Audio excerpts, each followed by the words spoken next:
നമസ്കാരം. എൻ്റെ പേര് റെജിമോൻ എന്നാണ്. എൻ്റെ വീട് ഷിമോഗ, കർണാടക. അവിടെയാണ് എൻ്റെ താമസം. സ്വന്തം നാട് അച്ഛനും അമ്മേന്റെ നാട് കണ്ണൂരാണ്. അച്ഛന്റെ മാഹിയാണ്. വൈഫിന്റെ ചാലാട്, കണ്ണൂർ ചാലാടായിട്ട് വരും. ഇവിടെ വയനാട് എത്തിയത് മാസ്റ്റേഴ്സ് അത്ലറ്റിക്സിന്റെ സ്റ്റേറ്റ് മീറ്റ് നടക്കുന്നുണ്ടായിരുന്നു. ഇവിടുത്തെ ലൂക്ക എന്ന് പറഞ്ഞ സെക്രട്ടറി എന്റെ ഭയങ്കര ക്ലോസ് ഫ്രണ്ടാണ്. അവർ വിളിച്ചവിടെ ഞാൻ ഇവിടെ എത്തിയതാണ്, പങ്കെടുക്കാൻ എത്തിയതാണ്. സോ എന്റെ കമ്പനിയുടെ പേര് റെഡ് ലാൻഡ്സ് ആഷ്ലിൻ മോട്ടോഴ്സ് എന്നാണ്. തൃശ്ശൂരാണ് കമ്പനി. ആ കമ്പനിയുടെ ഡയറക്ടറാണ്, സെയിൽസ് ഡയറക്ടറാണ്. ഒരു കമ്പനിയുടെ എംപ്ലോയി ആണ് ഞാൻ.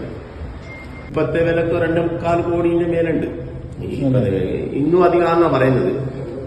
അപ്പൊ എനിക്ക് 5 kg ഇടേണ്ട പ്ലാനാണ്. ഞാൻ 5 kg ഇടും. അത് ഞാൻ വിടൂല. ഞാൻ ഷാഠ്യക്കാരനാണ്, ഞാൻ ഇടും.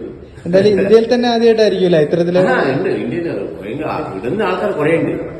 ഒറ്റക്ക് നടക്കുന്ന ആൾ ഞാൻ ഒറ്റയ്ക്ക് വേണം. അത് ഞാൻ എവിടെ വിളിക്കുന്നു പറയാം. ഒറ്റക്ക് ദിവസം നടക്കുന്ന ആൾ ഞാൻ ഒത്തനെ ഉള്ളു ഇന്ത്യയിൽ.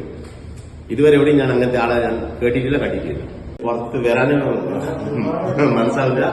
രണ്ടാമത് ഇതില്ലെങ്കിൽ എന്നെ തന്നെ എനിക്ക് കാണുമ്പോ രസം തോന്നില്ല. 2.5 കിലോന്റെ മേലുണ്ട് എന്റെ സ്ട്രെങ്ത്. ഞാൻ പറയാൻ ഒറ്റക്ക നടക്കുക. ഞാൻ പറയുന്നത് എത്ര നിങ്ങൾ പേടിക്കൂ അതുവരെ പേടിപ്പിക്കാൻ ആൾക്കാർ പിന്നാലെ ഉണ്ടാവും. അതാണ് എന്റെ മെസ്സേജ് സൊസൈറ്റിക്ക്. പേടിച്ചിട്ടില്ലെങ്കിൽ ആരും പേടിപ്പിക്കൂല. അത് എന്റെ ഒരു ഇതാണ്. അത് എന്നെ ഡിബേറ്റ് ചെയ്യുന്നതല്ല.